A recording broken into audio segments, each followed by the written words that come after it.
réponses situées dans la barre du menu du webinaire et nous ferons un suivi avec vous. Essayez d'actualiser la page sur le navigateur ou envoyez-nous un message en privé dans la boîte de discussion Q&A. Si vous avez une question, veuillez commenter dans le Q&R, donc questions-réponses trouvées dans la barre de menu Zoom. Veuillez noter que nous ne pouvons pas répondre aux questions sur des situations médicales spécifiques. Nous ne pouvons pas répondre aux questions concernant des situations médicales spécifiques. Les inscriptions sont ouvertes et nous vous invitons tous à vous joindre à nous pour les parties 3 et 4 de la série Jacqueline Fisher Symposium, les dimanches prochains, les 28 novembre et 5 décembre à 12 h, heure de l'Est. Pour vous inscrire, scannez le code QR à l'écran avec votre téléphone ou visitez www.crohnandcolitis.ca/Jacqueline Fisher. Avant de présenter nos panélistes aujourd'hui, nous aimerions mener un sondage avec vous tous pour en savoir un peu plus sur vous et certains des défis auxquels vous avez été confrontés en matière d'alimentation et de nutrition. Pour donner votre avis, scannez le code QR à l'écran ou saisissez l'URL dans votre navigateur web. Ce lien a également été publié dans le chat, dans la boîte de discussion. Vous pouvez soumettre plusieurs réponses ou mots pour décrire ces défis. Nous vous donnons 1 minute ou 2 pour répondre au sondage.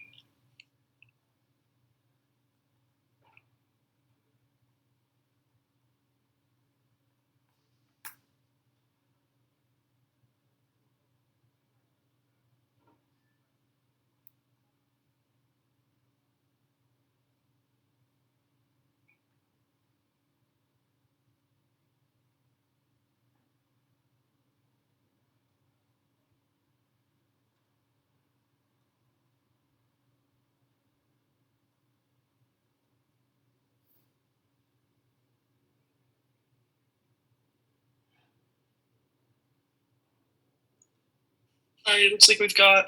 Donc, je crois que nous avons Eden, l'information, savoir comment manger, manger en santé, manger santé, l'incertitude de ce qu'on mange.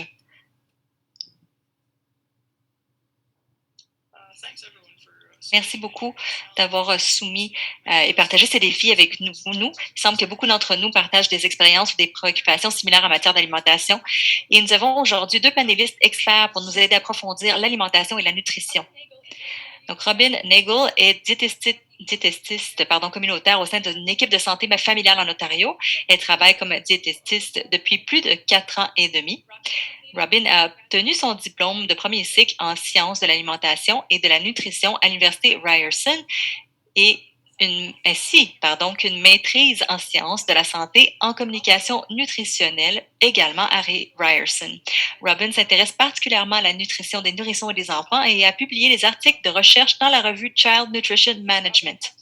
Robin a aussi une expérience personnelle dans la maladie de Crohn, ce qui l'amène également à s'intéresser à ce domaine. Elle avait 17 ans lorsqu'elle a reçu son diagnostic en 2010 et Robin est fière de faire partie de la communauté MIIBD et est heureuse de pouvoir redonner autant que possible à la communauté.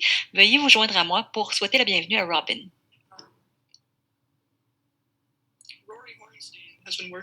Donc, Rory Ornstein travaille comme diététiste depuis 19 ans. Elle est titulaire d'un baccalauréat en écologie humaine et d'un baccalauréat en éducation.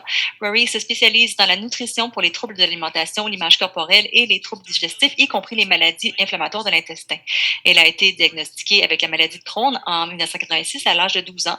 Rory a utilisé la médecine traditionnelle tout au long de son parcours avec les MII, notamment 4 resections intestinales, une stomie et une inversion de stomie. Son objectif est d'éduquer et de partager son expérience personnelle sur le pouvoir du régime alimentaire et sur la gestion des MII. Veuillez vous joindre à moi pour souhaiter la bienvenue à Rory et merci Robin et Rory de avoir passé du temps avec nous aujourd'hui pour discuter de ce sujet très important et de partager vos connaissances avec nous.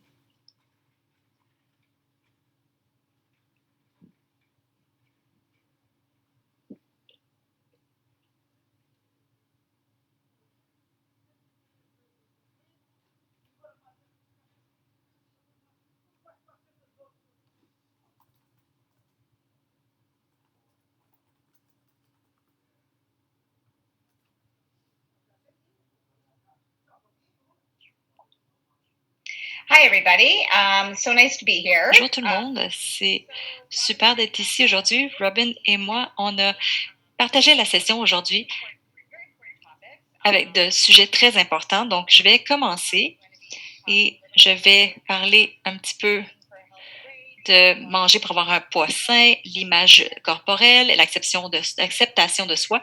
Et puis ensuite, il va falloir comprendre et gérer les déclencheurs courants et l'alimentation économique et manger à l'extérieur. Donc, pour commencer, donc habituellement, je parle un peu des déclencheurs. Donc, c'était un peu rafraîchissant de parler quelque chose de différent. Et comme Evan a mentionné plus tôt, j'ai un MI depuis l'âge de 12 ans. J'ai été diagnostiquée seulement à 12 ans alors que j'aurais dû le faire à 10. Donc, ça fait depuis 1986. Donc, j'ai eu l'expérience d'être une jeune adulte, une jeune adolescente et une jeune enfant avec une MI. Et à travers mon cheminement, j'ai eu l'expérience. Donc, comment j'approche la nourriture de façon différente. Donc, c'est pour ça mon intérêt d'étudier la nutrition avec les MI en général. Et mon but pour les prochaines 20 minutes, c'est juste de discuter comment ça a changé au terme de comment on perçoit notre corps et comment les restrictions fonctionnent en termes de regarder avoir une nutrition équilibrée le plus possible et en même temps honorer le fait qu'il y a des changements quand même assez conséquents à prendre en considération avec la médication ou avec l'inflammation ou avec la progression de la maladie. Comme vous le savez, le MI peut rendre ça un peu difficile d'avoir un poids. Donc, si vous prenez des stéroïdes, si vous prenez, il y a des fois des pertes de poids avec des augmentations des symptômes. Donc, si on peut gérer un peu, c'est plus facile quand vous progressez d'ajuster et de s'adapter. Il y a des choses à travers nos corps qui suppriment un peu l'appétit. C'est pas nécessairement la maladie, mais c'est l'inflammation. Quand il y a une augmentation, il y a une protéine qui s'appelle cytokine qui est relâchée dans votre corps et ça enlève l'appétit, ça coupe l'appétit. Donc, si vous êtes dans une période un peu d'inflammation, vous n'allez peut-être pas sentir que vous mangez énormément et avec votre métabolisme, quand votre corps utilise vos calories, votre corps fonctionne en surchauffe un peu. Donc, c'est pour ça que vous allez peut-être avoir une expérience de perte de poids, surtout quand vous ne sentez pas bien. Donc, ce qu'on voudrait faire, c'est de regarder comment on régule le tout. Donc, il y a des moments peut-être que vous êtes donc, l'inflammation elle est très, très haute et c'est difficile à gérer. Il y a des fois, juste tout après, pour réduire cette inflammation, vous voyez un gain de poids. Donc, il faut trouver des stratégies dans ces deux cas pour pouvoir vraiment naviguer pour garder un poids santé. Mais la clé, c'est d'individualiser le plan pour vous, le personnaliser. Il n'y a pas de diète propre au MI. Je sais que vous avez déjà entendu ça auparavant. Il y en a beaucoup de disponibles, mais ils ne sont pas nécessairement, ils vont pas fonctionner pour vous. Et la façon dont je vais l'expliquer, c'est que si on regarde un peu les bactéries dans votre corps, vous voulez qu'elles soient vraiment diverses, ces bactéries. Le plus de diversité que vous avez dans votre microbiome, le plus facile, c'est pour vous de gérer votre insuline, par exemple, qui est reliée avec justement votre poids, mais aussi de regarder peut-être le cortisol et l'inflammation. Parce que si vos intestins ne sont pas en santé, c'est beaucoup plus facile pour votre cerveau de gérer les choses. Donc, tout le monde est différent. Moi, j'ai peut-être une MI, Robin a MI, tous ceux qui sont présents sur cet appel ont une MI, mais leurs bactéries dans leurs intestins sont tous différents, peu importe s'ils ont eu leur diagnostic ou non. Donc, ça ne peut pas être une diète qui fonctionne avec tout le monde. Et c'est pour ça que c'est important de personnaliser les diètes. Et pour figurer un peu ce qui fonctionne pour vous, un journal de bord de votre diète. Dans le fond, les gens adorent ça, puis les gens haïssent ça. Donc, quand vous avez moi, j'ai des années et des années de journaux de bord, et il y a des personnes qui n'aiment pas ça. Donc, si vous voulez faire des changements dans votre diète, c'est vraiment la seule façon de vraiment figurer quels sont vos déclencheurs, qu'est-ce qui va fonctionner, qu'est-ce qui ne va pas fonctionner, et d'avoir des données probantes pour pouvoir faire des améliorations, pour voir ce qui fonctionne, ce qui ne fonctionne pas. Donc, il y a un nombre de façons de faire des journaux de bord, de faire un journal de bord. Il y a des applications que vous pouvez utiliser. Il y a MyFitnessPal. Il y a aussi de l'écrire à la main. Donc, peu importe ce que vous faites, quand vous regardez votre diète en général, un journal de bord, c'est vraiment où vous voulez commencer. Pensez à quel est votre but général et trouvez les étapes pour y arriver, pour faire des changements lentement, c'est beaucoup plus efficace que d'essayer de faire un gros changement dans un après-midi. En termes de manger pour un poids santé, il y a plusieurs choses que vous voulez regarder. C'est une approche plus holistique plutôt que de faire plein de choses en même temps. Quand vous commencez beaucoup de choses en même temps, c'est difficile de figurer exactement oui, je me suis améliorée, mais est-ce que c'était ceci ou cela qui a vraiment fonctionné? Donc, mais quand vous les isolez, c'est beaucoup plus facile à figurer. Donc, c'est pour ça que les changements lents sont beaucoup plus faciles. Si vous commencez lentement, ça va durer beaucoup plus long dans le temps. Donc, d'avoir un peu manger de façon intuitive, c'est juste vous permettre d'apprécier la nourriture plutôt que de la restreindre. Donc, c'est plutôt d'éviter l'approche un peu tout ou rien. C'est ça que je vais faire pour toujours. C'est juste apprécier que ça va réagir de façon différente à chaque fois que vous allez manger tel produit et juste d'honorer là aussi que vous pouvez quand même apprécier la nourriture parce que aussitôt qu'on passe par-dessus cette petite colline que j'ai tellement de déclencheurs, effectivement, manger devient moins le fun. Donc, c'est juste d'avoir cette approche de pleine conscience quand vous mangez et d'y aller ensuite d'avoir des résultats moins restrictifs en bout de ligne. Donc, cette collectivité est vraiment importante, non seulement pour la forme physique, mais c'est aussi le lien avec ce lien entre l'intestin et le cerveau. Plus les gens sont actifs, mieux la diversité, en fait, la meilleure est la diversité de votre microbiome est. Donc, c'est vraiment incluant des activités physiques peut aider, surtout en santé mentale également. Ça inclut des gras sains aussi qui sont trouvés ils sont comme dans la famille des oméga 3. C'est une combinaison d'agents anti-inflammatoires que vous pouvez inclure dans votre diète pour réduire l'inflammation. Par exemple, de ces gras sont, par exemple, de l'avocat, par exemple, de l'huile d'olive, certaines noix, des graines de chanvre. Il y a certaines de ces nourritures, ces aliments sont des déclencheurs, mais pour d'autres, non. Donc, si vous découvrez c'est quoi vraiment vos déclencheurs, vous allez pouvoir les éviter ou les inclure dans votre diète. En 2021, il y a eu une recherche qui a été relâchée sur vous savez, la diète qui est très hyper restrictive, qui est de réduire toutes des glucoses et toutes les fibres mais c'est très difficile un peu comme la diète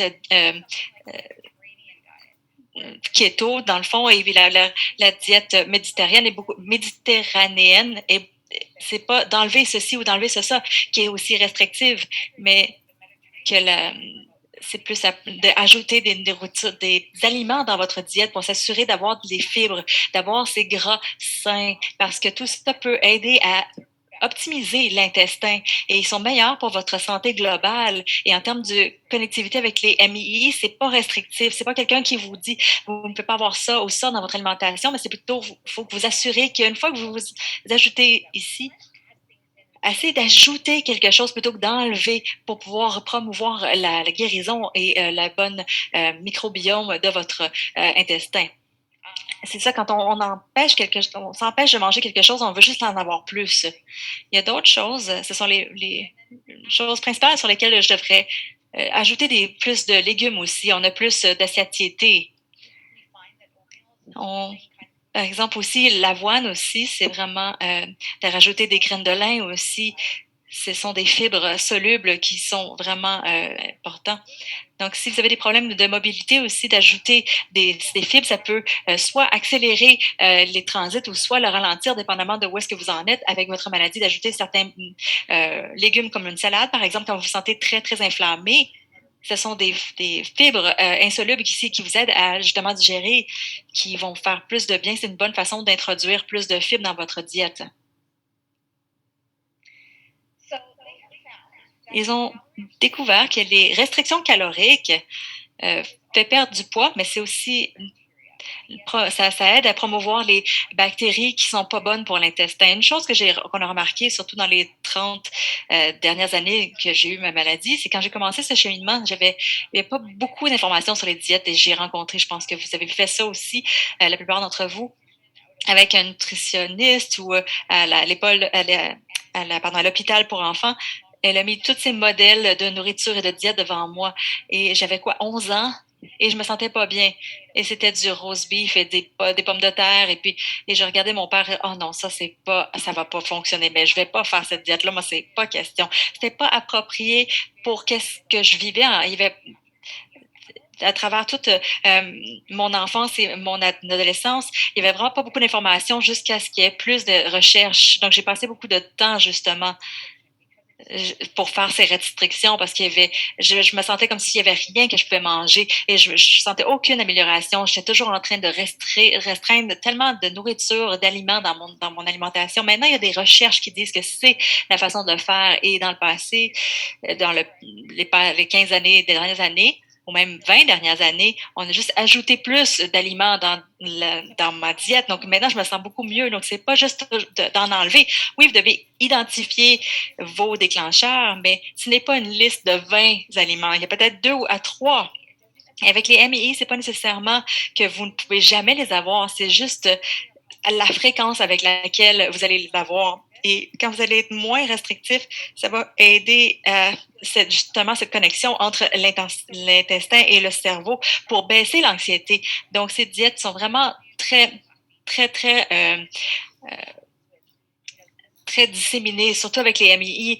Donc, par exemple, les diètes qui enlèvent tous les carbohydrates de tous les glucides de votre alimentation, on va en parler un peu plus en profondeur, mais ces diètes restrictives ne vont pas guérir votre intestin. Ça va peut-être plus créer de l'anxiété et de la peur par rapport à vos MII. Donc, oui, si vous regardez à la perte de poids et vous êtes sur des stéroïdes, par exemple, oui, j'augmente mon poids et je veux juste m'assurer que je dois contrôler mon poids, vous devez regarder à la quantité que vous mangez, mais ça n'a pas besoin d'être restrictif. Vous pouvez incorporer des aliments dans votre alimentation parce que sinon, vous allez avoir plus de problèmes avec votre métabolisme à long terme de toute façon.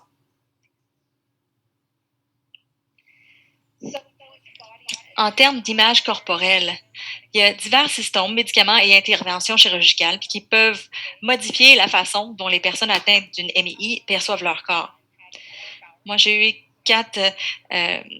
Donc, moi, j'ai vraiment eu énormément de chirurgie, mais je sais que chaque cicatrice montre un peu mon cheminement, une partie de mon cheminement pour montrer où est-ce que j'en suis maintenant. Donc, le poids peut changer à travers un parcours d'une MI. Donc, même si j'ai pas été sur le prednisone depuis plusieurs années, je pense que j'ai juste pris 2 fois dans ma vie, en 2000 ou il y a 3 ans, je pense pendant une petite période courte. Ça peut juste changer, mais j'utilisais sur la cortisone, pardon, j'utilise sur qu'est-ce qui fonctionne, parce que la réalité, oui, ça fonctionne, ça stimule votre appétit, et ces choses, ça va en main avec les stéroïdes et la cortisone, mais encore une fois, quand on regarde en termes de la diète méditerranéenne, qu'est-ce qu'on peut ajouter des choses, des aliments dans votre alimentation pour qu'il y ait moins de restrictions, que vous sentez un peu plus de satiété et que votre corps a des calories de qualité plutôt que de regarder, je veux juste manger des snacks un peu, des petites collations. Donc, plus de sucre vous allez, plus votre corps va en vouloir. Donc, c'est juste de regarder. Donc, qu'est-ce que vous faites au début de la journée? Est-ce que vous avez vu les bons aliments pour ne pas avoir ces cravings à la fin de la journée? Mais la réalité, ça change à travers la vie, à travers la journée. Des fois, donc, vous prenez un certain type de médicament et ça change votre appétit aussi. C'est juste de faire les changements dont vous avez besoin pour pouvoir de gérer votre métabolisme de meilleure façon pour que vous vous sentiez bien dans votre corps. Ce n'est pas vraiment à propos du poids, c'est à propos de comment vous vous sentez, vous, à propos de votre corps. C'est ça l'image corporelle, dans le fond, c'est d'apprécier votre corps sain lorsqu'il vous permet de travailler et de vivre une vie épanouie. Donc, c'est peut-être d'avoir une augmentation de poids mais votre corps se sent bien et ça fait partie du processus de guérison. Donc, plutôt que de faire le yo-yo, plutôt au travers les 10 ans. Donc, nous avons tous des différences, peu importe que nous avons une MI ou non. Donc, c'est vraiment important d'honorer le fait que votre cheminement est très différent de quelqu'un d'autre. Et donc, si vous sentez en santé et que votre corps est capable de combattre un peu de l'inflammation auquel vous faites face et améliorer votre qualité de vie, c'est vraiment ça qui est beaucoup plus important dans le fond.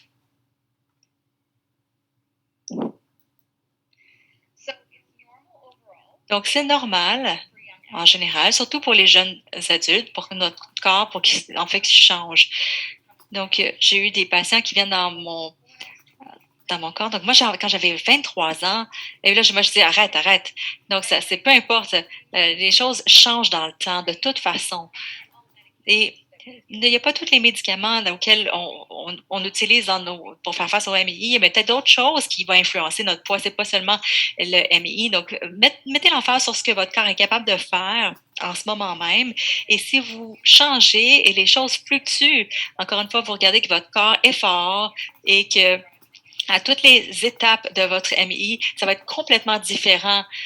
Les gens regardent surtout au gain de poids, mais c'est peut-être juste un problème d'absorption de la nourriture. Si vous absorbez pas certaines nourritures ou certains aliments de bonne façon, c'est très difficile pour vous de gagner du poids parce que votre corps n'absorbe pas les nutriments de votre alimentation. Donc, juste ajouter peut-être vous savez peut-être pas les aliments qui sont assez denses pour vous. Donc, ce ne sera pas aussi efficace, par exemple, que quelqu'un qui essaie de couper des carbohydrates, par exemple, dans leur alimentation. Donc, regardez ce que vous voulez incorporer, par exemple, dans votre gain de poids. Si ça, c'est votre problème, est-ce que je suis toujours gonflée, j'ai toujours des bonnements? Si votre corps est toujours c'est juste votre intestin qui fait comme hey, moi je peux pas prendre ça. Donc s'il veut pas même pas gérer l'alimentation que vous prenez, c'est vraiment difficile d'ajouter des choses, d'avoir comme des barres de protéines ou c'est juste vous ajoutez juste du travail supplémentaire à votre intestin et ça va pas vous aider dans votre promotion pour gagner du poids. Donc c'est pour ça que le journal est vraiment important. Que ce soit une perte de poids ou un gain de poids, on peut vraiment identifier, ah oui, ici, les ingrédients dans cette poudre que vous essayez d'utiliser pour gagner du poids n'est pas absorbé, ça vous juste donne plus de travail pour votre intestin à long terme, donc c'est pas efficace. So many people with IBD have a Il y a lovely beaucoup de personnes qui, avec une amie, une relation un peu amour-haine avec la nourriture. Il y a des aliments qui peuvent être une source d'anxiété, qui peuvent provoquer des symptômes. On a tous un peu nos déclencheurs. C'est un peu plus facile de passer ça si c'est pas un groupe d'aliments complet. Donc, je vais couper tous les produits laitiers ou couper tout ça. Donc, vous n'avez plus grand-chose en bout de ligne. Donc, si vous regardez à certains aliments précis, des déclencheurs, par exemple, moi, c'était les asperges. C'était en 1989, j'étais convaincue que c'était les asperges. Et moi, j'ai eu des asperges la semaine passée, et puis finalement, je suis encore assise ici. Donc, c'est pas juste un aliment. Il faut penser que c'est les asperges. Les asperges, si ça me perturbe, moi, ça ne va pas dire que ça va vous être pour vous. Donc, je sais que ça me causait beaucoup d'anxiété, donc c'est vraiment difficile. C'est plus facile de le restreindre, en fait. Donc, quand vous regardez, par exemple, moi, j'ai A, B, C, D, E, 25 aliments qui j'ai enlevé de mon alimentation et puis ça réduit mon anxiété, mais comment je vais passer par-dessus ça pour améliorer un peu, avoir plus de diversité dans mon alimentation et réduire l'inflammation? La seule façon de le faire, c'est de désinclure ces types ce sont ces aliments que nous avons tendance à enlever en général. Donc, ça influence un peu notre relation avec la nourriture. Donc, aller manger à l'extérieur, par exemple, ça cause énormément d'anxiété parce qu'on ne sait pas ce qui est dans ce que nous mangeons. Mais quand vous savez quel est votre déclencheur et à quelle fréquence vous pouvez l'avoir, donc l'anxiété que vous avez quand vous allez manger à l'extérieur, ça va peut-être diminuer parce que vous allez y aller peut-être moins souvent. Mais j'avais une patiente avec qui je parlais qui des moments je devrais juste te dire, dans le fond, cette journée-là, ça va être une journée où est-ce que je mange pas bien. Donc, au moins, je vais en profiter et puis je vais pas me sentir restreint. Donc, selon les mêmes lignes, un peu, si vous regardez, par exemple, quelqu'un qui va à l'école, qui va à l'université, qui va au travail toute la journée, c'est beaucoup plus facile de ne pas manger toute la journée parce que vous avez trop de soucis par rapport aux symptômes que vous allez avoir. Donc, juste aller faire un luncher avec vos collègues de travail, c'est juste plus facile de ne pas manger parce que vous n'avez pas de problème. Quand vous allez à la maison, vous êtes affamé et vous commencez à manger et votre portion est juste beaucoup plus grande. Et ce n'est pas un binge, mais c'est juste une grosse portion de ce que vous mangez. C'est beaucoup plus difficile pour votre intestin à gérer. Et la réalité, c'est que vous vous sentez moins restreint. J'ai entendu ça encore, mais je vais avoir des symptômes, je vais peut-être me sentir à mon maximum, je vais peut-être aller à la toilette, mais cette restriction durant la journée, tous les jours, et d'être dans cette habitude et de se nourrir plus tard dans la journée et se répéter ça tous les jours, c'est pas bon pour votre digestion en général. Donc, ça fait plus de sens de peut-être commencer au début de la journée et lentement réduire vos portions au fur et à mesure de la journée. C'est plus facile de construire, de réduire vos symptômes.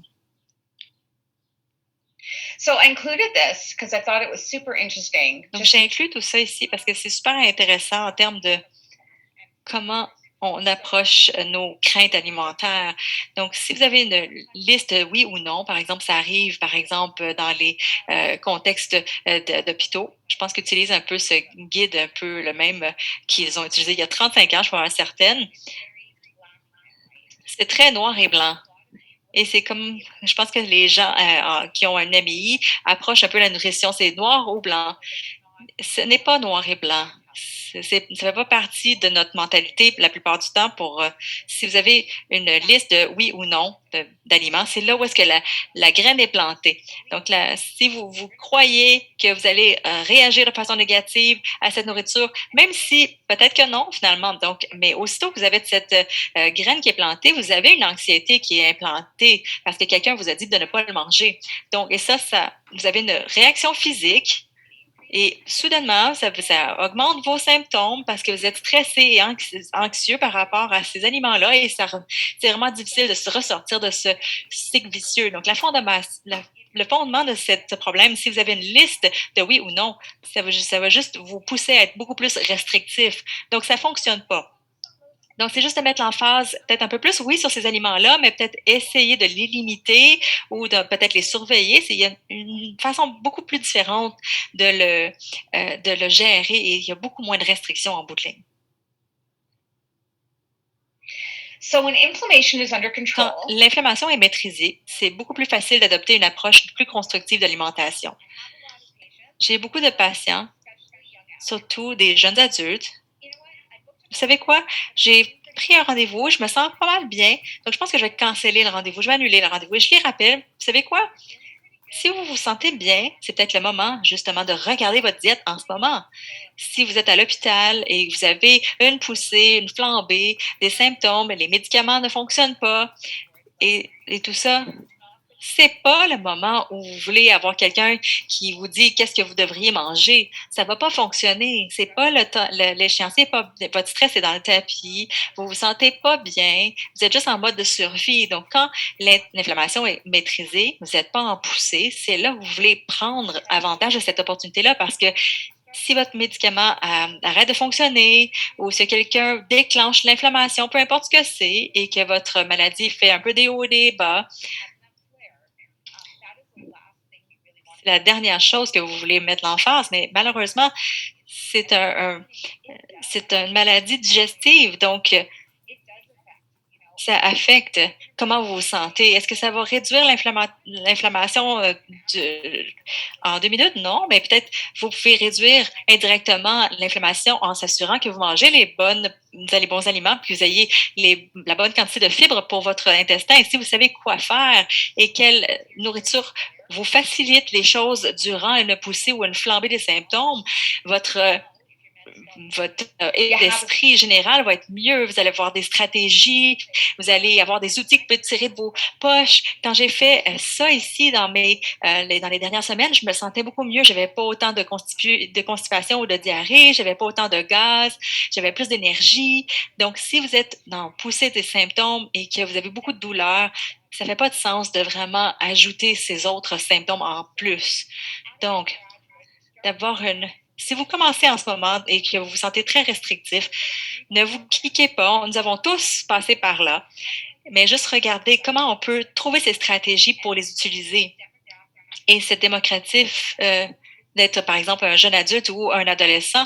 C'est vraiment le moment de le faire. C'est le meilleur moment de regarder ça. Parce que si moi, j'avais eu ces outils-là quand j'avais 16 ans, 17 ans ou 18 ans ou même 12 ans, je pense que mon cheminement aurait été complètement différent de ce qu'il est en ce moment. Il n'y aurait pas eu cette liste de toutes ces chirurgies que j'ai fait, dont j'ai parlé dans mon cheminement. Mais je pense que peut-être qu'il y en aurait eu, mais je l'aurais approché d'une façon beaucoup plus différente. Donc, si vous regardez vos buts à long terme et la réintroduction de certains des aliments dans votre diète pour vous aider à enlever un peu l'anxiété autour de la nourriture, c'est vraiment un cheminement à faire. Donc, vous pouvez construire aussi la confiance. C'est pas quand je vois quelqu'un, c'est pas vous avez une peur, par exemple, d'une pomme. C'est pas de manger la pomme, c'est juste d'avoir confiance que vous pouvez manger une pomme et que vous n'allez pas atterrir à l'hôpital. Donc, c'est vraiment de gérer un peu cette confiance, votre anxiété autour de ça et ça vous donne l'habilité aussi de réintroduire certains aliments aussi. Donc, d'avoir une relation positive avec la nourriture, c'est vraiment le numéro 1. Et ça je vous recommander vraiment vous les jeunes et à travers la pandémie et qui font des universités en virtuel. Mais je pense que vous avez l'opportunité ici de vraiment d'apprendre à un jeune âge et ça va vraiment mettre en forme un peu votre cheminement. Donc, enlevez un peu les histoires qui sont plantées dans vos têtes sur la nourriture et si vous voulez vraiment guérir et recouvrir un peu la santé, si vous n'avez pas dans le fond, règles individuelles, personnalisées que vous avez autour de la nourriture. Je pense que je vais passer maintenant la parole à Robin, pardon. Bonjour tout le monde. Mon nom est Robin. Je suis juste prendre la présentation maintenant. Je veux juste remercier Rory pour cette révision d'informations super utiles et au modérateur également pour toutes ces présentations. Donc, je vais commencer par juste mettre l'emphase sur les déclencheurs courants en ce moment. Ce qui est important de se mettre à l'esprit, c'est que chaque individu a leur déclencheur personnel. Donc, chaque personne est susceptible d'avoir son propre ensemble de déclencheurs qui peuvent changer dans le temps. C'est ça qui est vraiment difficile des fois d'identifier quels sont vos déclencheurs dans un moment précis. Donc, une façon qu'on peut le faire, c'est vraiment la tenue d'un journal alimentaire pour vous aider à identifier les habitudes communes à certains aliments. Et puis, si vous en avez aussi une application sur Crohn et Colitis Canada, si vous ne l'avez jamais fait, c'est une bonne façon de commencer. De travailler aussi avec un nutritionniste ou une diététicienne, c'est une autre façon aussi d'aider de potentiellement identifier ces déclencheurs. C'est important aussi de garder à l'esprit que certains aliments que les personnes atteintes d'une MI considèrent comme des déclencheurs sont courants. Ce sont aussi un peu des patrons de manger dans le temps, combinés avec d'autres facteurs qui peuvent diriger sur des MI ou des inflammations, mais il n'y a pas une nourriture comme telle qui va vraiment avoir une incidence sur l'inflammation, mais plutôt une combinaison. Mais il y a vraiment des tendances quand même courantes avec les MI. Donc, c'est ça que je vais un peu vous présenter dans les prochaines diapositives. Comme Rory vous dit, effectivement, quand vous vous sentez bien, c'est vraiment là de peut-être réintroduire des portions peu plus petites de déclencheurs qui étaient dans le passé. C'est le temps d'expérimenter, d'essayer de manger une plus grande variété d'aliments le plus possible pour nous aider de rencontrer vos besoins nutritionnels pour éviter les carences et encore une fois développer cette bonne relation avec la nourriture. Encore une fois, je vais juste parler de déclencheurs courants parce qu'ils sont vraiment ici. Et ça ne veut pas dire que ça va vraiment un déclencheur pour vous si vous avez une MI ou pour la personne que vous connaissez qui a une MI. Je vais juste aller parler des déclencheurs et parler peut-être des raisons potentielles. Encore une fois, c'était pas la raison pour laquelle cet aliment cause ces symptômes, mais juste garder ça à l'esprit. Je veux juste dire que c'est utile de savoir quelles sont les raisons possibles. Et donc, juste peut-être faire des liens quand vous mangez à l'extérieur, de qu'est-ce qui était dans ce mélange de nourriture qui a vraiment causé les symptômes. Juste pour commencer avec le maïs, pourquoi le maïs peut être un déclencheur, c'est que l'enveloppe extérieure contient une fibre insoluble appelée cellulose et qui n'est pas digérée par l'organisme et ne se dissout pas dans l'eau. Elle ressort donc intacte. Donc, c'est une fibre plus dure, donc ça pousse à travers notre système digestif. Donc, on voit souvent que cette cellulose ressort intacte dans nos matières fécales. Donc, le prochain possible déclencheurs, ce sont les noix et les grains. Donc, les noix et les graines contiennent aussi des fibres insolubles. Elles contiennent aussi de l'acide phytique qui empêche certaines enzymes de les décomposer. and seeds fully.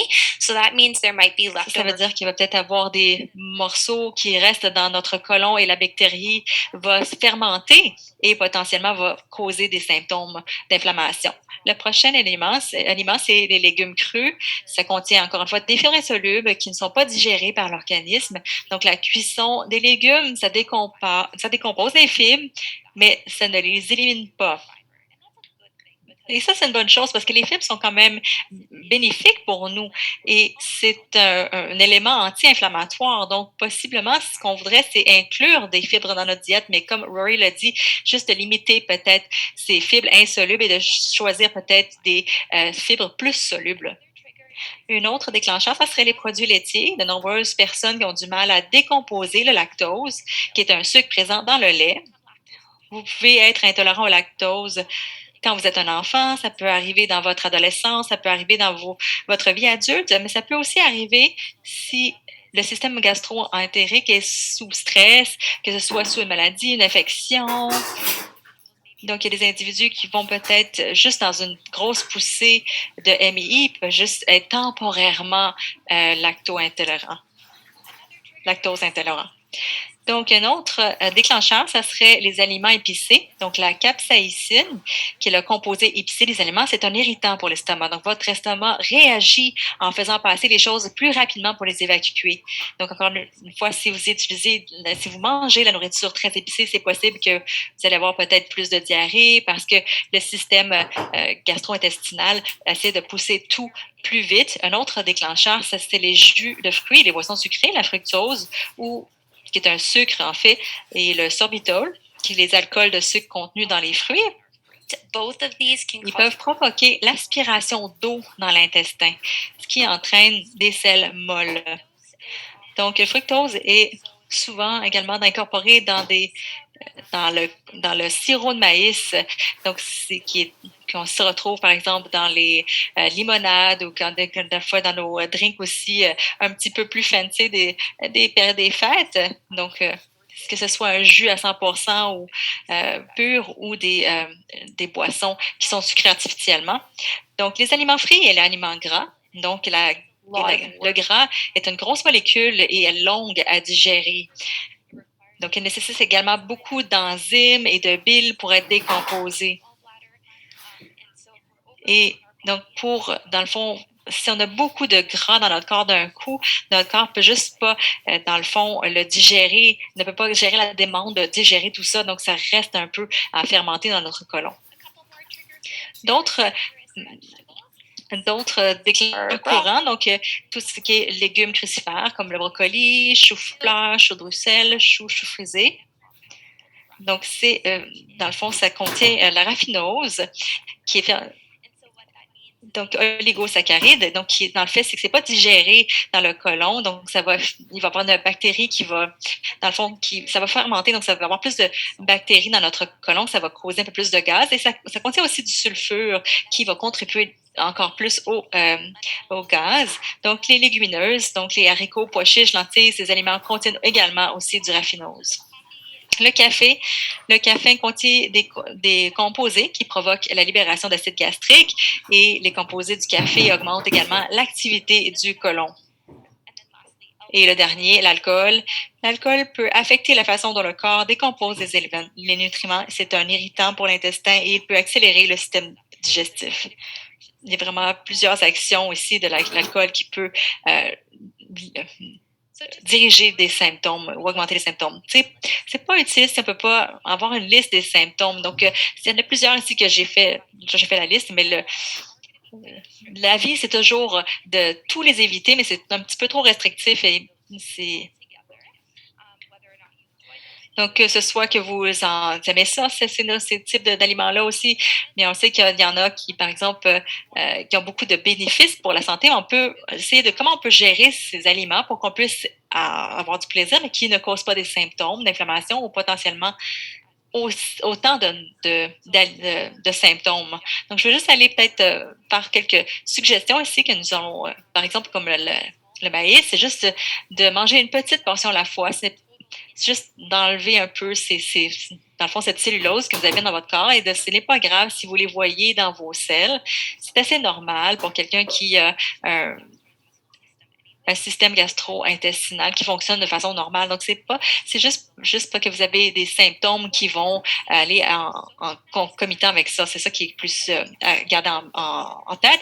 Donc, les noix et graines entiers. Donc, c'est de faire tremper les noix pour aider à diminuer l'acide phytique d'à peu près 7 à 8 heures pendant la nuit et que vous allez peut-être même les faire griller pour pouvoir avoir un peu cette consistance plus croquante. Pardon, vous pouvez aussi sous forme de beurre lisse, par exemple, le beurre de cacahuète, le beurre d'amande ou le beurre de graines de tournesol, des graines de tournesol. Il y en a plein qui existent. Donc, pour les légumes crus, donc, si vous n'êtes pas très sûr sur les légumes crus, sommez-les peut-être en très bien cuits, comme des légumes bouillis, comme dans une soupe, ou cuits à la vapeur.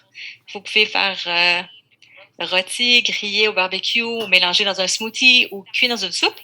Ça va peut-être vous donner un corps, peut-être un aide, justement, surtout de les mettre en smoothie. C'est un peu moins de travail pour votre corps que de manger le légume cru et que ce soit le corps qui fait tout le travail pour détruire un peu les fibres.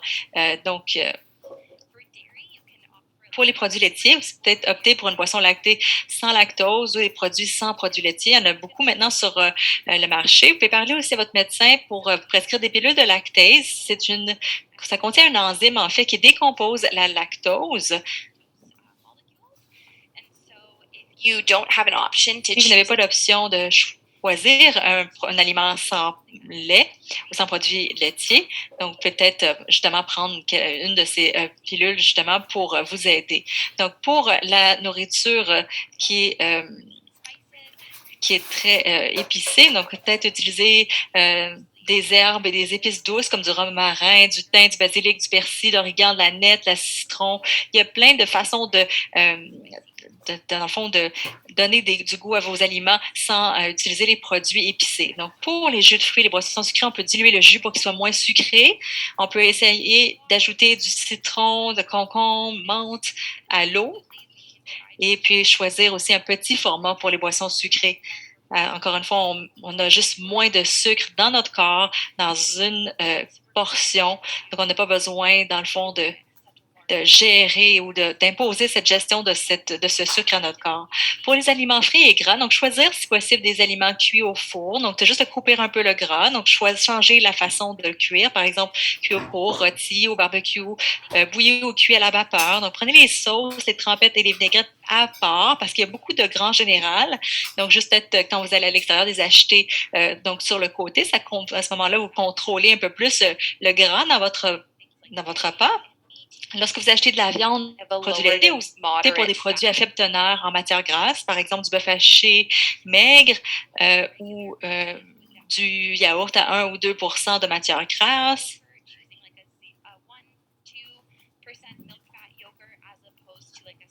Plutôt que d'avoir un 6 ou un 9 de matière grasse, parce que vous l'avez quand même sur les comptoirs également. Donc, pour les légumes crucifères et les légumineuses, manger sont très bons et beaucoup de bénéfices et beaucoup de bonnes fibres. C'est très bon pour notre microbiome. On veut juste peut-être les manger, mais pas avoir des symptômes. Donc, juste manger des petites portions à la fois. Vous pouvez également demander à votre médecin de vous conseiller Beano, qui est encore un supplément enzymatique qui peut vous aider à décomposer les composés de ces aliments qui ont un peu cet oligosaccharide. Donc, ça peut vous aider si vous prenez le Beano juste avant de manger des légumineuses. Ça vous aide justement à gérer ces symptômes. Dernier point, c'est le café et l'alcool. Surveillez votre consommation totale. Faites attention aussi à ce que vous ajoutez à ces besoins. Donc, par exemple, si vous ajoutez du sucre, du lait, de la crème dans le café, l'alcool, par exemple, et vous avez peut-être plus de déclencheurs, en fait, que vous ajoutez plus de symptômes plus que le café tout seul, dans le fond, et l'alcool et les boissons gazeuses, si vous faites un mix d'un drink, donc c'est peut-être pas juste l'alcool, mais c'est peut-être parce qu'il y a beaucoup de sucre aussi d'un coup. Donc, j'espère que cette révision un peu de ces déclencheurs un peu communs, l'explication de pourquoi ils peuvent être déclencheurs et des idées de comment on peut les gérer plutôt que de les enlever complètement, ça peut être utile pour vous. Et l'autre chose que j'aimerais parler avec vous, c'est juste manger selon un budget limité. Je sais que c'est assez vraiment difficile, surtout dans les dernières années, parce que les aliments coûtent de plus en plus cher. Mais juste mettre en lumière un peu des aliments denses en nutrition qui sont assez faciles au niveau du budget. Donc, juste en commençant par les protéines, on a les œufs, le beurre de cacahuète, les thons en conserve, le saumon en conserve, le yogourt, surtout si vous There's so many voulez brands. pas, si vous voulez pas avoir des marques, des noms de marques spécifiques, il y a toujours la marque, par exemple, du président ou non brand qui va être moins cher. Vous avez des edamame aussi, c'est des protéines, des sources de protéines faciles que vous pouvez rajouter dans votre stir fry, dans votre salade de tofu. Les haricots en conserve, les lentilles, c'est vraiment, c'est vraiment pas cher. C'est juste d'apprendre à les cuire et s'assurer que vous les mangez dans une petite portion à la fois, de s'assurer que vous n'allez pas faire déclencher des symptômes. Le fromage en bloc qui est en vente, la viande en vente aussi, congeler les portions individuelles. Then freeze in individual portions so that you can grab it out of your Pour que vous freezer. puissiez, dans le fond, le prendre de votre congélateur et le faire décongeler pour 12 heures avant, puis vous pouvez l'utiliser cette soir-là. Donc, les fruits et les légumes, les bananes sont habituellement assez faibles en coût, les fruits surgelants aussi, parce que vous n'allez pas les perdre, ils vont rester dans votre congélateur quand même assez longtemps. Ils sont habituellement déjà préparés, donc si vous voulez les ajouter dans un smoothie, c'est facile d'avoir ces bananes congelées ou ces fraises congelées. Les légumes congelés aussi sont habituellement tout coupés en cubes, donc c'est beaucoup plus facile. Vous avez juste à les mettre dans votre casserole, c'est facile. Les légumes en conserve à faible teneur en sodium. Donc, si vous ne trouvez pas le faible en sodium, vous faites juste les rincer un peu plus long. Ça enlève le sel, mais je pense que les teneurs faibles en sodium, maintenant, sont de plus en plus disponibles. Dans les mois les plus chauds, évidemment, s'il y a des marchés d'ouvert, que vous pouvez y aller, vous avez des fruits et légumes de saison provenant des marchés fermiers qui sont moins chers. Vegetables potentially low sodium. Et pour des légumes, et vous avez des soupes aussi à faible teneur en sodium également. Pour les céréales et les féculents, par exemple, l'avoine, les pâtes alimentaires, les riz, les tortillas sont assez faibles en coût. Et des choses comme des céréales sans nom. C'est sûr que si vous achetez des marques, c'est un peu plus cher, mais si vous cherchez peut-être des produits similaires, mais avec une version sans nom, vous n'allez peut-être pas même pouvoir dire au niveau du goût vraiment une différence. Et vous avez quand même $1 ou $2 de moins. A bunch of Je vous ai foods. donné une liste de nourriture ici, mais je veux juste peut-être passer de ce que vous pouvez voir peut-être pour l'incorporer, ces aliments, dans des repas. Mais ça, c'est la partie avec laquelle habituellement on a plus de difficultés. Donc, c'est bien d'avoir ces aliments santé à la maison, mais comment on les met ensemble et comment je peux les mettre en paire et comment je peux faire un repas équilibré. Donc, par exemple, des ragoûts de thon ou de poulet. Donc, c'est choisir que ce soit du poulet ou du thon que vous avez de côté, des nouilles avec de la crème de champignons, comme un type de sauce pour ça. Ou vous pouvez utiliser aussi un lait ou une crème ou le légume surgelé. Vous pouvez ajouter du fromage râpé. Donc, vous pouvez faire aussi un saut d'edamame tofu, par exemple. Vous pouvez rajouter des crevettes si vous voulez. Et vous pouvez ajouter ces légumes surgelés ou un peu de sauce de soja, par exemple. Vous pouvez faire un wrap aux œufs et au fromage avec des œufs brouillés, avec une tortilla, fromage râpé, de la salsa et peut-être une banane à part juste pour faire un petit repas équilibré parce qu'on n'a pas manqué notre fruit ou nos légumes. Et puis, vous pouvez faire aussi d'avoine qu'on laisse reposer pendant la nuit. C'est de l'avoine avec du lait, que ce soit produit laitier ou du lait d'amande, par exemple, ou du lait d'avoine, du beurre d'arachide fondu, des bananes en tranches. Et vous pouvez faire vraiment plein de choses avec de l'avoine que vous laissez poser pendant la nuit. Et l'avoine va vraiment absorber tout le lait toute la nuit et vous êtes prête à partir le lendemain matin, mais vous pouvez aussi le faire le matin même si c'est ce que vous préférez. Vous pouvez faire des tacos également avec du bœuf haché, du poulet ou de la dinde hachée. Vous pouvez, avec des tortillas, de la salsa, du fromage râpé et vous pouvez aussi prendre des légumes qui sont or a cuits ou des dairy. légumes surgelés. Vous pouvez faire un parfait au yogourt avec des céréales ou des fruits frais ou congelés. Maybe you're going to do a baked potato. Vous allez peut-être faire une pomme de terre We'll give you a bit, au four en utilisant du yogourt nature usually a et little du bit. fromage râpé. Ça va vous donner plus de protéines. C'est une alternative, dans le fond, à la crème sûre. Just meat or Vous beans. pouvez faire aussi une soupe maison, donc avec même de la viande dedans, avec des pommes de terre, des légumes frais ou congelés, avec un bouillon ou même du lait de coco en conserve aussi. Ça va être moins de gras. Et vous avez des pâtes, encore une fois, n'importe quelle pâte que vous aimez. Vous pouvez ajouter des lentilles ou de la viande hachée ou un mix des deux. Vous pouvez aussi rajouter des légumes si vous êtes confortable avec ça et une sauce pour les pâtes. Quelques d'autres conseils pour manger avec un budget limité. Donc, quand on regarde, consultez les circulaires des épiceries, essayez même une application qui s'appelle Flip, par exemple, qui combine toutes les circulaires pour vous de cette semaine pour que vous puissiez vraiment voir ce qui est en rabais. Je sais que certains supermarchés vont accorder les prix. Costco. Donc, acheter aussi de la viande ou du poisson, en gros, surtout quand ils sont en solde, et congeler les portions individuelles pour les consommer plus tard. Donc, ça va être vraiment peut-être plus cher d'un coup, mais quand vous êtes à la maison, vous le coupez, vous faites les portions individuelles dans le congélateur et vous allez vraiment dépenser moins par portion que si vous l'achetez frais à chaque semaine. Donc, comparez le prix d'un produit de marque et d'un produit sans marque. N'oubliez pas de regarder sur les étages inférieurs et supérieurs dans l'épicerie parce que les épiceries ont tendance à utiliser du marketing. Donc, ils veulent que vous dépensiez le plus possible. Donc, essayez de regarder un peu en bas et en haut pour justement ces produits sans nom qui coûtent moins cher. Créez une liste d'épicerie avant de faire vos courses pour rester sur la bonne voie, surtout si vous êtes influencé vraiment facilement sur les ailes, justement, dans les allées des supermarchés. Donc, quelqu'un qui est toujours faim et donc essayez de manger un peu avant d'aller faire vos courses. Essayez d'acheter des aliments moins préparés, surtout par exemple les légumes, d'acheter des carottes entières plutôt que des mini-carottes. Vous allez les avoir moins chères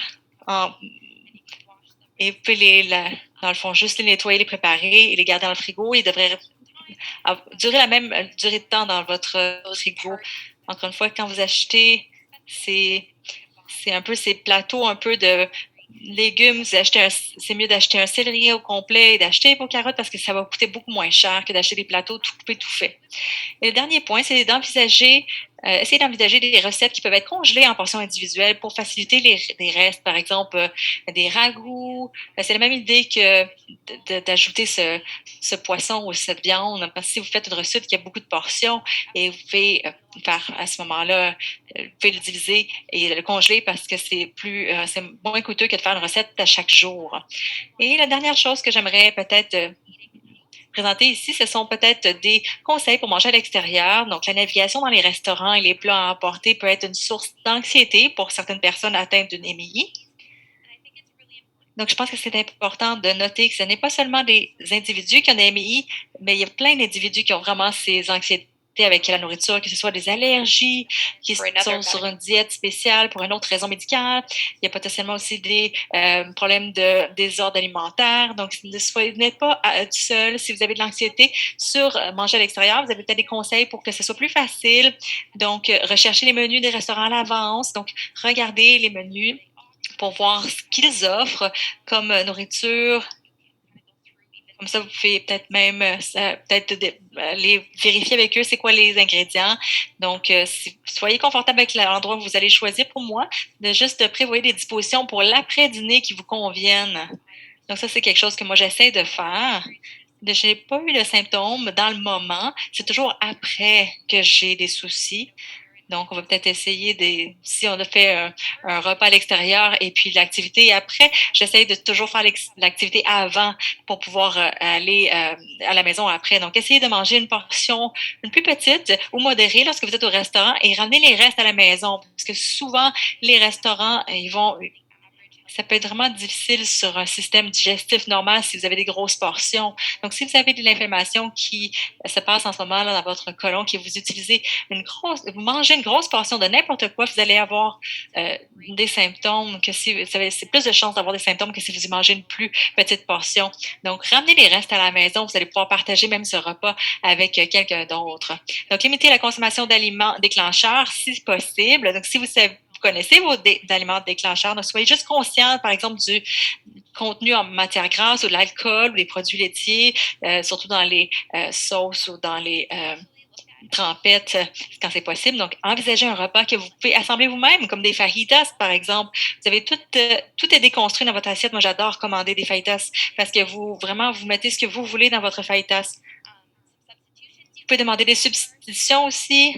Encore une fois, les sauces, les trempettes ou les vinaigrettes à part, ou même de demander une sauce plus légère ou vinaigrette plus légère, c'est toujours une option. Demandez aussi des légumes bien cuits.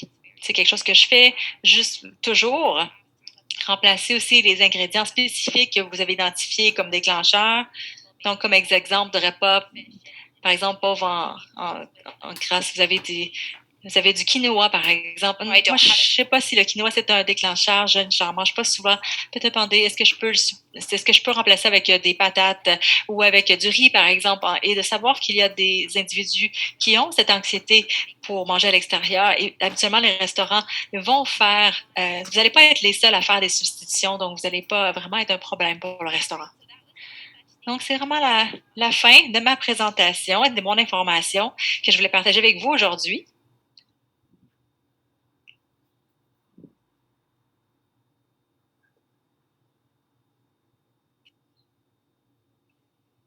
Well, thank you, Robin and Rory, for that. Merci, Robin et Rory, pour cette présentation fantastique et le partage de toutes vos idées et conseils.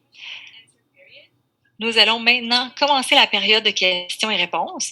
Merci de nous avoir soumis vos questions à l'avance. Si vous souhaitez poser une question, veuillez commenter dans les questions-réponses qui se trouvent dans la barre du menu Zoom. Vous pouvez noter que nous ne pouvons pas répondre aux questions sur des situations médicales spécifiques. La première question est, avez-vous des suggestions de livres de cuisine pour des recettes adaptées au MII? Moi, je peux commencer. Celle-ci, il y a une guide de chronécolite d'un docteur et le titre, c'est Doc Steinhardt et Sipo. Ce sont les auteurs. C'est peut-être quelque chose à voir. Il y a aussi il y a un livre de recettes de Crohn sur la maladie de Crohn. Je pense que c'est Amanda. Je n'ai pas entendu son nom de famille. C'est quelque chose d'autre à regarder. Donc, généralement, je recommande, si vous en trouvez, et quand vous avez quelqu'un qui est un diététicien ou nutritionniste qui sont les auteurs, c'est votre spécialiste dans la nourriture et aussi soyez conscient de certains livres qui font des avis un peu draconiennes, donc qui vous demandent de manger d'une façon très spécifique. Voyez ça comme un peu comme un drapeau rouge. C'est peut-être pas ce qu'il faut suivre. Donc, c'est moi aussi le Steinhardt. C'est vraiment mon premier livre de recettes de MII en 1987. C'est un super. Et l'autre que j'aimerais recommander, ça serait plus avec Low Fat Mouth. J'en ai pas parlé aujourd'hui. Ça peut être utile. C'est un peu difficile à lire et d'apprendre cette diète d'un livre. Donc, je pense que je vous recommande quand même de rencontrer quelqu'un et d'avoir un plan individualisé. Donc, tous les tests et le guide a commencé, celui de l'Université en Australie. Donc, tout ça avec ses ressources pour Low FODMAP. Je ne sais pas ce que c'est exactement. Donc, peut-être d'utiliser ces sources.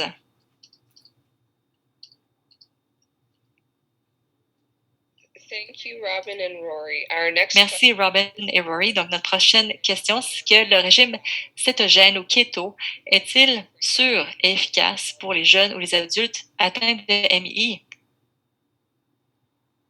Do you want to start this one, Rory? Est-ce que vous voulez commencer celui-ci, Rory? Keto, j'aimerais ça dire, c'est vraiment la dernière à la mode.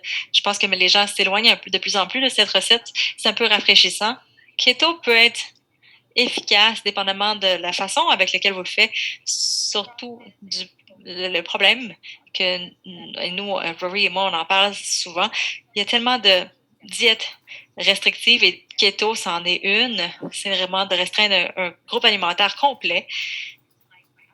Donc, ce sont les gras, c'est très, beaucoup de feu de gras et c'est très bas au niveau des carbohydrates. Donc, quand vous enlevez les fibres, en fait, quand vous enlevez ça. Donc, on en a parlé aujourd'hui, ici, de façon sécuritaire d'introduire les fibres dans votre alimentation, mais c'est tellement important en termes de la santé de votre microbiome.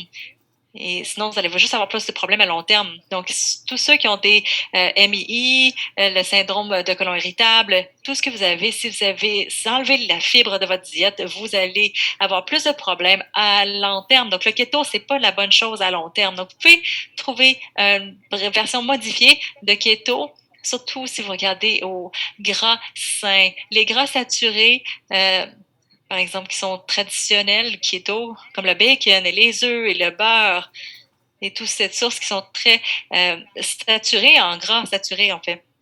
Et c'est peut-être difficile pour des gens qui ont un MI à digérer.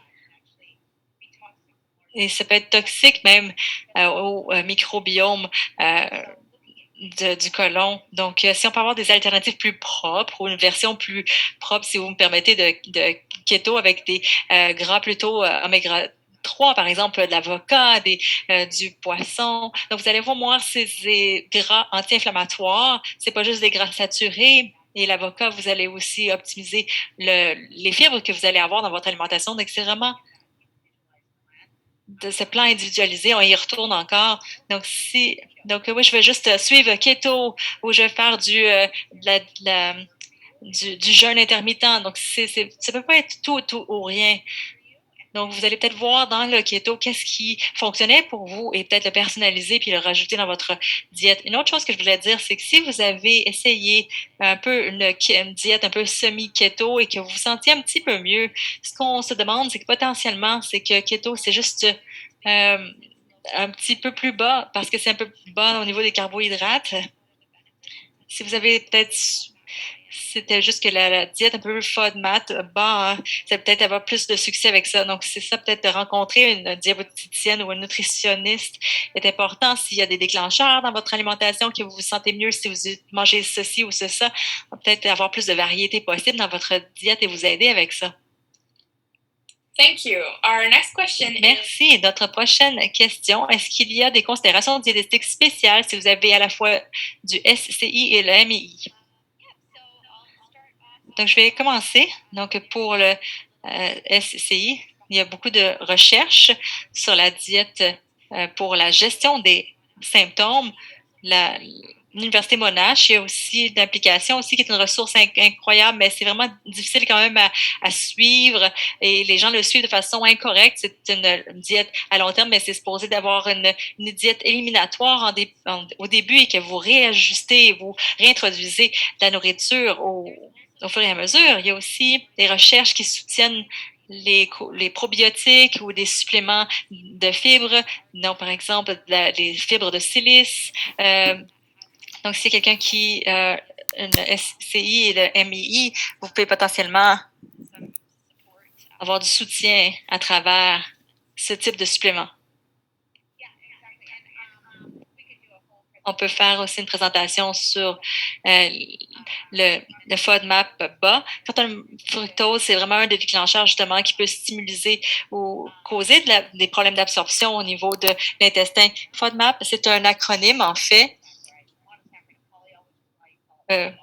Donc, c'est justement c'est tout ce qui est les oligosaccharides. Donc, vous limitez le fructose dans votre corps parce que les hautes doses de fructose ils vont dans le petit intestin, c'est très difficile de l'absorber. Donc, ça le pousse dans le côlon où est-ce que ça fermente très rapidement. Donc, ça vous cause de la constipation ou de la diarrhée. Donc, pour une très petite partie de temps.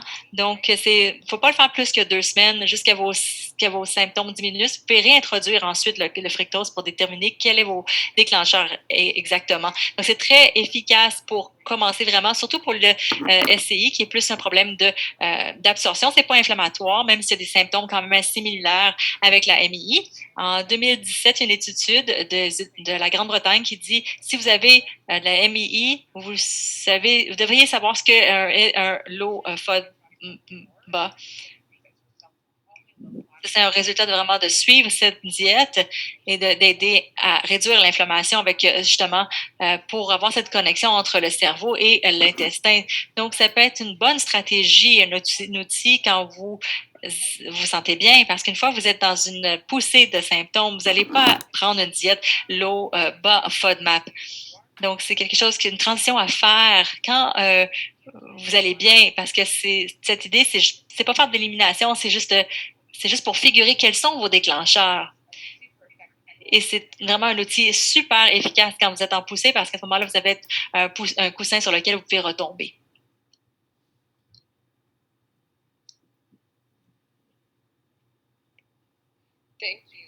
Merci. Notre prochaine question est la suivante.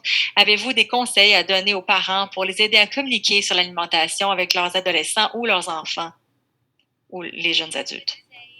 Moi, je dirais, encore une fois, de juste assister à des événements, que ce soit des sessions d'information comme celle-ci ou potentiellement de lire des guides sur les MII ou des livres de recettes ensemble. C'est un bon endroit pour commencer de considérer juste d'être impliqué tout le monde dans la planification, de cuisiner ensemble et d'être aussi compréhensifs les uns les autres, de comprendre que c'est une source d'anxiété, la nourriture surtout si vous ne sentez pas bien, donc c'est plus difficile de vouloir de manger ou même d'avoir du plaisir dans la nourriture ou dans les repas. Donc c'est peut-être quelque chose que je dirais pour commencer. J'ai le rôle chanceux d'être une maman qui a aussi MII, qui est un adolescent. Il a été diagnostiqué, mon fils, il y a 5 ans à peu près, donc à peu près le même âge que moi.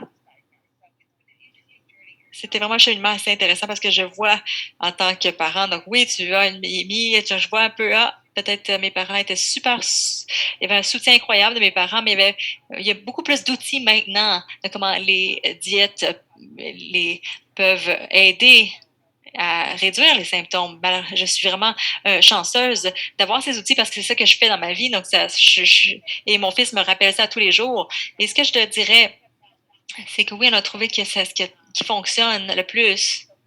Parce que je sais qu'il y a presque 18 ans et qu'il va peut-être déménager et sortir de la maison l'année prochaine, c'est de mettre l'emphase sur l'humour. Et c'est vraiment l'outil qui fonctionne le plus. Quand on sort à l'extérieur pour manger, donc qu'est-ce qui va fonctionner aujourd'hui? Et je mets juste lui donner des stratégies qu'il peut utiliser sans se sentir restreint. Et je veux pas que mon fils soit justement à l'universitaire, que moi je veux avoir un gâteau qui a pas de lait, pas de farine, pas rien. Donc juste le gérer. Donc, il a beaucoup moins d'anxiété que moi j'ai eu en tant qu'enfant et j'espère quand il va aller à l'université, il va avoir ces outils qu'il va pouvoir utiliser et comprendre sa maladie beaucoup plus que moi je le comprenais. L'autre chose que je voudrais dire, c'est qu'il y a un élément génétique au MII, évidemment. Et je rencontre beaucoup d'enfants quand je parle avec eux et que j'ai cette consultation avec cet adolescent et le parent fait mais moi aussi, j'ai ces ballottements. Donc, si en parent, est-ce que j'ai ces problèmes-là, qu'est-ce que quelqu'un d'autre dans ma famille et que là, maintenant, j'y repense, oui, peut-être qu'il y a quelque chose que je pourrais peut-être le faire avec mon enfant et que ce soit plus un outil que vous utilisez ensemble plutôt que vous ne pouvez pas, que toi, tu ne peux pas avoir, mais moi, je peux. Donc, ça aide peut-être de l'utiliser comme une communication ouverte plutôt que, de causer l'anxiété. Non, tu ne peux pas avoir ça. Donc, c'est pas juste oui ou non. Ça ne fonctionne pas. Et je pense que la plupart des enfants qui ont 16, 17 ans, ils sont vraiment socialisés après la pandémie depuis longtemps. Donc, c'est vraiment important de leur donner des outils qui puissent socialiser plutôt que de les isoler de plus en plus parce qu'on a tous été isolés. Donc, juste approcher la nourriture d'une façon différente, d'une façon moins restrictive identifier les déclencheurs est vraiment différent de trouver une liste de nourriture qu'on ne peut pas avoir ou d'aliments qu'on ne peut pas toucher. Merci. Notre prochaine question est la suivante. Existe-t-il des recommandations nutritionnelles ou diététiques spéciales pour les femmes enceintes atteintes d'une AMI? Je dirais juste s'assurer que vous ayez vos tests de sang assez souvent, mais c'est très commun de toute façon quand vous êtes enceinte, juste vérifier les statuts de minéraux et, par exemple, le fer, par exemple. Autre que ça, c'est juste généralement une diète le plus variée possible. Potentiellement, le premier trimestre, vous n'allez peut-être pas vous sentir le meilleur de votre... donc, si vous pouvez aller vous nourrir avec des aliments denses en nutriments, donc si vous pensez que vous ne pouvez pas tolérer pour quoi que ce soit, juste assurer que vous allez en parler avec votre médecin pour du support supplémentaire, tout ce qui est prénatal et tout ce qui est supplément recommandé par votre médecin de famille. Donc, je suis d'accord. Je pense que Rory a tout couvert. Robin a tout couvert. C'est vraiment juste l'absorption et s'assurer que vous aviez les nutriments nécessaires pour surtout le fer prénatal, c'est super important. Et juste peut-être même si ça vous soucie d'avoir, il y a des femmes qui ont des grossesses spectaculaires, même atteintes de NMI. Donc, ça dépend vraiment de nos hormones qui sont dans le tapis après la grossesse. Donc, c'est juste continuer un peu avec... vous êtes juste tellement occupé, évidemment, après la grossesse, mais je pense que tout a été couvert.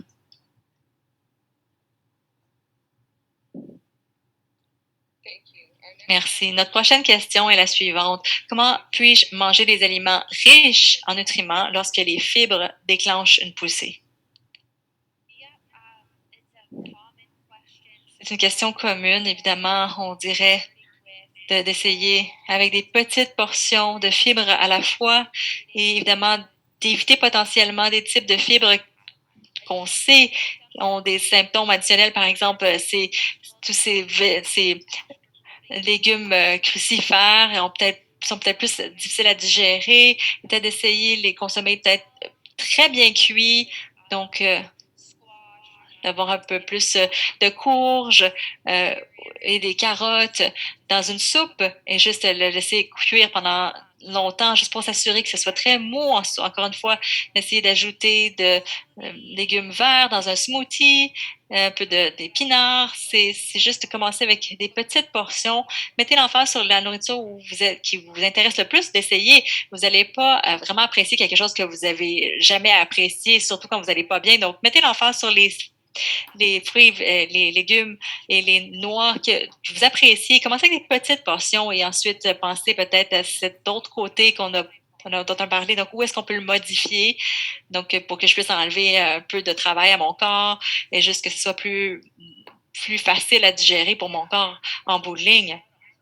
Pour ajouter là-dessus, de regarder la différence entre les types de fibres. Donc, si vous vous sentez en poussée ou que vous pensez que les fibres vont déclencher, donc utilisez des sources solubles de fibres qui sont plus faciles pour votre corps à digérer, par exemple l'avoine. Mais si vous regardez une pomme, l'intérieur de la pomme, c'est comme c'est un peu comme de la purée de pomme.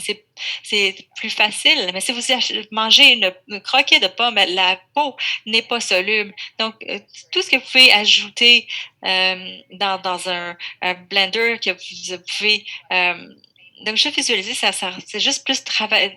C'est plus difficile pour votre corps à digérer. Mais si vous le mettez dans votre blender, c'est plus facile à digérer, puis ça devient plus soluble pour votre corps. Donc, regardez différentes façons de modifier les fibres plutôt que de restreindre la fibre. Et une façon que moi j'ai travaillé avec un client, c'est d'utiliser un FODMAP bas. C'est une façon d'introduire des fibres parce qu'il y a des gens qui étaient terrifiés d'avoir des fraises, que ce soit même des noix, mais il n'y a pas de FODMAP dedans, mais c'est plus facile à absorber. Il y a des fibres et il y a beaucoup de gens blâment les fibres. Ça peut être quelque chose d'autre, en fait, qui fait un déclencheur, est un déclencheur de vos symptômes. Une façon de vraiment le trouver, c'est vraiment mâcher bien votre aliment parce que c'est là que le système digestif commence. Si vous prenez une salade, vous avez 4 morceaux de salade dans votre bouche et vous mangez votre salade, mais peut-être qu'une partie de ce morceau de cette salade n'est pas mâchée complètement et qui va aller passer. Donc, le processus de mâcher va vraiment aider, oui, mais ne pensez pas que c'est la fibre seulement qui va être le déclencher vos symptômes, mais la base soluble des fibres est vraiment importante. Donc, il faut s'assurer qu'il n'y a pas d'autres déclencheurs, en fait, qui pourraient être, en fait, le responsable de vos symptômes, de votre poussée d'inflammation. Merci beaucoup. Notre prochaine question, comment je peux incorporer plus de légumes dans mon alimentation sans causer de poussée, de façon un peu similaire de ce que nous avons discuté déjà auparavant, avec des légumes qui sont potentiellement plus, qui contiennent beaucoup plus de fibres solubles, ou d'enlever les peaux des légumes, par exemple, ou les cuire bien comme il faut et de commencer peut-être avec ces légumes qui sont pas crucifères, de mâcher bien, d'utiliser un blender. Donc, c'est ce que je dirais. Quelque chose d'autre, Rory? Non, je pense qu'on l'a peut-être couvert. Juste regarder peut-être à la source de la fibre, c'est très important, et de les cuire bien comme il faut, de faire des purées. C'est une façon d'avoir des aliments nutritifs, mais en cassant un peu la fibre qui va être plus facile pardon, à digérer pour votre système digestif. Merci. Notre prochaine question, y a-t-il une association entre les MI et les troubles d'alimentation chez les jeunes atteints de MI? Je vais vous laisser répondre, Rory. Oui. J'en ai parlé un petit peu, pas nécessairement de désordre alimentaire comme l'anorexie ou la boulimie ou les binges et manger par binge, mais on regarde ça ici. Il y a 2 façons auxquelles ça peut se développer, en fait. La première, c'est que les gens peuvent commencer avec un trouble alimentaire avec de restrictions ou faire des binges, et ça fait vraiment plus de problèmes à long terme à votre système digestif. Donc, vous allez avoir des problèmes gastro-intestinaux en bout de ligne, et d'autres patients vont peut-être avoir des MI, mais commencent à faire des restrictions, de couper certains nutriments dans leur structure, de comment ils mangent dans la journée, et ils terminent avec des troubles alimentaires. Donc, c'est juste identifier qu'est-ce qui est arrivé en premier. Il y a vraiment plein d'études qui sont sorties maintenant qui les lient l'une à l'autre. Donc, le plus longtemps que vous avez la MI, plus vous êtes susceptible d'avoir un trouble alimentaire et des patrons de troubles alimentaires. Vous n'êtes pas pris avec ça. Vous pouvez le dépasser. C'est important de regarder la restriction d'un point de vue général et de réduire l'anxiété. Tout est lié. C'est tout un processus qui vient ensemble.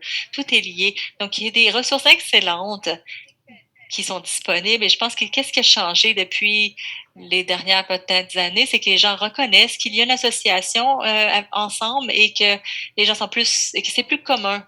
Surtout, il y a plus de ces diètes qui ressortent. D'accord? Peut-être que je vais essayer ceci, peut-être que je vais essayer ça. Donc, et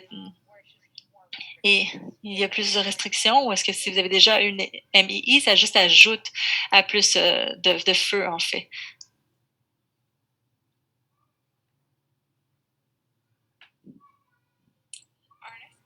Merci. Notre prochaine question. Quels sont les aliments pour éviter les... non, pardon. Notre prochaine question, c'est: la viande est-elle sûre à manger lorsque vous souffrez d'une MI?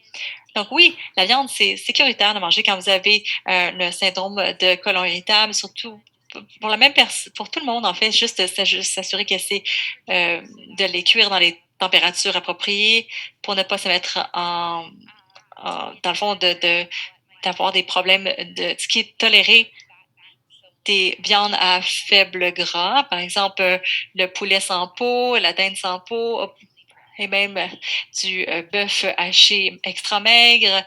Et si vous pouvez enlever le gras et des viandes plus, par exemple, comme les délis, comme la smoked meat ou le bacon ou les ribs, qui sont plus, ça, ont beaucoup plus de gras ou beaucoup plus d'additifs, et ça va peut-être plus difficile à digérer à long terme.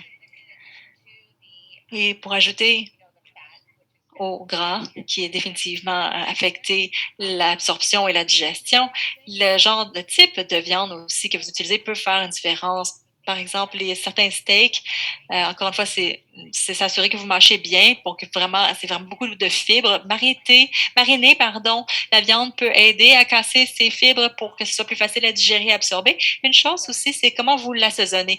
Donc, des fois, on a juste touché un petit peu l'assaisonnement. Il y a certaines sources de fructose qui sont cachées dans des sauces, comme l'ail et l'oignon, par exemple. Si vous assaisonnez avec de l'oignon et ils sont préconcentrés en termes de fructose. C'est peut-être une combinaison de ce fructose qui viennent de l'oignon déshydraté, par exemple, et de l'ail déshydraté. Si vous utilisez de la sauce barbecue, ça peut en fait être ça qui contribue à votre augmentation de poussée. Donc, c'est peut-être d'enlever tout ça et peut-être de voir, c'est peut-être pas aussi, j'ai peut-être pas autant de poussée que je pensais. Donc, c'est peut-être pas la viande qui est le problème, mais plutôt l'assaisonnement. Merci. Notre dernière question. Quels sont les meilleurs aliments pour éviter les ballonnements, les gaz et la diarrhée? Pour le ballonnement ou le gaz, je voudrais dire, encore une fois, c'est juste de faire attention de la portion que vous prenez pour les lentilles et les légumineuses. Par exemple, si vous en mangez jamais et vous mangez une salade complète de lentilles, par exemple, oui, on pourrait voir d'autres symptômes que le ballonnement et les gaz. Par exemple, d'incorporer en petite dose régulièrement, c'est plus facile et juste de surveiller un peu ces aliments ces légumes crucifères, comme on a mentionné plus tôt, ça peut aider. Et les boissons comme les sodas, par exemple, ça aussi les habitudes de vie aussi, par exemple, de manger de la gomme, si on parle beaucoup pendant qu'on mange, tous ces habitudes de vie peuvent introduire beaucoup plus d'air dans notre système digestif, donc il va y avoir plus de ballonnement et plus de gaz. Donc, juste être conscient de tout ça, avec la diarrhée, juste limiter ces fibres insolubles, mais juste garder ces fibres solubles. Les fibres solubles se dissouent dans l'eau, ça crée une mixture plus de gélatineuse qui se déplace plus lentement dans notre intestin. L'avoine, par exemple, ou nos graines de lin, le psyllium aussi, ça aide. C'est beaucoup de psyllium. Si vous avez un peu de ballonnement, mais si vous avez des petites portions qui sont tolérées, ça peut être mieux au niveau long terme. C'était parfait. J'ai rien ajouté. Super. Donc, c'est tout le temps dont nous disposons pour les questions-réponses. Alors, on va juste regarder un peu dans la boîte de discussion. Donc, les recherches récentes ont montré un lien entre la maladie de cœliaque et les AMI. Est-ce que vous avez ces deux maladies? Est-ce que vous avez des recommandations de diète? Si vous avez la maladie cœliaque, notre traitement, ça serait vraiment une diète sans gluten.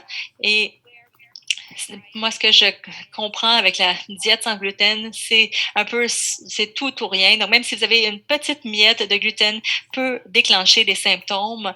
Donc, il faudrait s'assurer qu'ils sont vraiment très conscients de la contamination croisée, même dans notre maison, même si vous allez à l'extérieur pour manger, juste s'assurer de parler avec une diététicienne ou un nutritionniste pour identifier tous les points où on pourrait potentiellement avoir de l'exposition au gluten accidentel. Et autre que le cœliaque, la plupart que les tolérances de digestives ne sont pas tout ou rien. Donc c'est vraiment le trop, en fait. Les petites portions n'ont pas de déclencheur, mais les grosses portions qui sont des déclencheurs. Donc, faites juste attention avec le gluten. Donc, il faut vraiment se faire tester pour savoir si vous êtes cœliaque, parce que les gens qui ont déjà fait de juste utiliser des diètes sans gluten en prenant pour acquis qu'il y a une sensibilité au gluten, c'est très important, surtout si vous êtes un parent ou un enfant qui veut savoir l'élément un peu génétique. Donc, il y a des gens qui ont été sans gluten pendant 2 ou 3 ans et qui ont réintroduit le gluten. Donc, il faut juste s'assurer que vous aviez vraiment le diagnostic et puis ils ne voulaient pas le faire parce qu'ils étaient misérables. Donc, ils ont juste pris, dans le fond, pour acquis qu'ils étaient cœliaques. Mais c'est vraiment difficile d'être testé. Donc, surtout avec les jeunes adultes, je recommandais d'avoir prenez vraiment, soyez diagnostiqué avant de prendre cette diète parce que c'est vraiment très difficile. C'est difficile peut-être d'avoir une intolérance plutôt que la maladie cœliaque. Donc, vraiment une différence entre les deux. On a une question dans la boîte de discussion ici. Donc, quelle quantité d'eau les gens qui ont un MI devraient boire dans leur journée? Est-ce qu'on devrait se soucier de la quantité d'eau qu'on prend pour augmenter les symptômes ou empirer les symptômes? Ce serait un peu similaire qu'à la personne moyenne, à moins que vous alliez trop souvent aux toilettes. Donc, peut-être, il faudrait justement remplacer nos pertes d'eau. Donc, si vous avez une héliostomie ou si vous avez trop de diarrhée, donc on va peut-être regarder un peu plus haut que votre quantité d'eau, qui était 2 à 3 litres si vous êtes assez actif durant la journée, et plus haut si vous avez des pertes d'eau. Donc, pour en discuter avec votre médecin de famille, évidemment, si vous avez des symptômes de déshydratation ou que vos lèvres sont craquées, votre bouche est toujours sèche, si vous pleurez, vous n'avez aucune larme, c'est un signe que vous n'avez pas assez d'hydratation. Et de regarder aussi votre urine, vous voulez que ce soit une couleur pâle. Si c'est très concentré et très foncé et que vous ne faites pas pipi assez régulièrement, c'est un signe que vous n'avez peut-être pas assez de fluide dans votre corps. Et une autre chose que je voudrais suggérer pour les fluides, c'est de s'essayer de moins de sucre possible ou plus spécifiquement de solutions de réhydratation. Donc, plus de gastrolique et même il y a des versions maison qu'on peut faire. Ils ont une balance correcte de nutriments et qui ne vont pas déclencher plus de diarrhée ou peut-être même par exemple un jus, par exemple un Gatorade, parce qu'il y a trop de sucre dans ces types de boissons. Et si vous pensez que même que vous buvez juste de l'eau, vous avez plus de diarrhée, vous avez plus tendance à aller souvent aux toilettes, de juste encourager de séparer de votre eau, dans le fond, de votre consommation d'aliments, de peut-être de 30 minutes avant d'ajouter l'eau. Donc, ça serait ma réponse.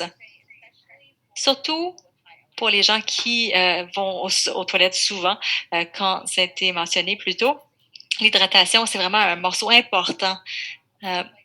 Il y a beaucoup de solutions d'électrolytes parce que des fois, c'est même un peu plus loin que juste s'assurer d'être hydraté, de juste vérifier les ingrédients de ces produits parce qu'il y en a quelques-uns de ces produits qui ont beaucoup de sucre qui vont aller dans le sens contraire d'améliorer votre santé intestinale. Et donc il y a de le Noon et Scratch. Ils sont assez propres, mais juste assurez-vous que ils sont appropriés pour vous parce que ces boissons un peu sport qui sont sur le marché ne seront pas les meilleures choses pour vous. Super, parfait. Notre dernière question. À quel point devrions-nous être concernés sur les pesticides génétiques, les modifications génétiques et les additifs dans la nourriture? Est-ce que la nourriture propre est plus santé et mieux pour les gens qui ont un MI? Donc, je pense que c'est important de regarder les ingrédients qui sont dans votre nourriture, que ce soit organique ou biologique ou sans additifs. Continuez à regarder les ingrédients parce que souvent, c'est du marketing. C'est pas nécessairement plus santé. Moi, j'ai vu de produits biologiques qui ont beaucoup d'ingrédients qui sont considérés moins fantastiques. Donc, lisez les ingrédients plutôt que ce qui est sur le devant de la boîte ou de l'emballage. Comme Robin a dit, d'acheter sur un budget, dans le fond, sont plus chers. Les bananes biologiques sont beaucoup plus chères. Donc, si vous êtes capable de prioriser, oui, allez-y peut-être avec les fruits et légumes, mais si vous regardez aux priorités de qu'est-ce que vous avez vraiment besoin pour baisser un peu les additifs ou la manipulation de la nourriture dans votre alimentation.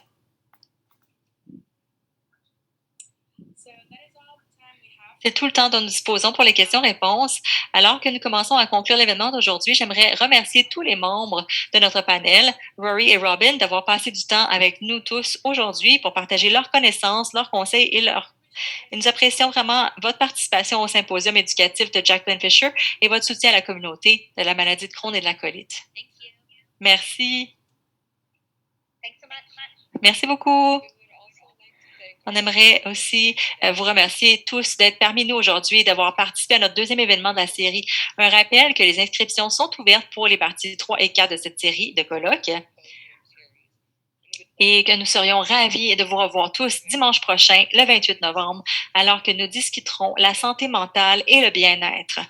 Si vous avez des questions ou vous avez besoin d'aide, veuillez nous contacter à learn, L-E-A-R-N, en commercial crohnsandcolitis.ca.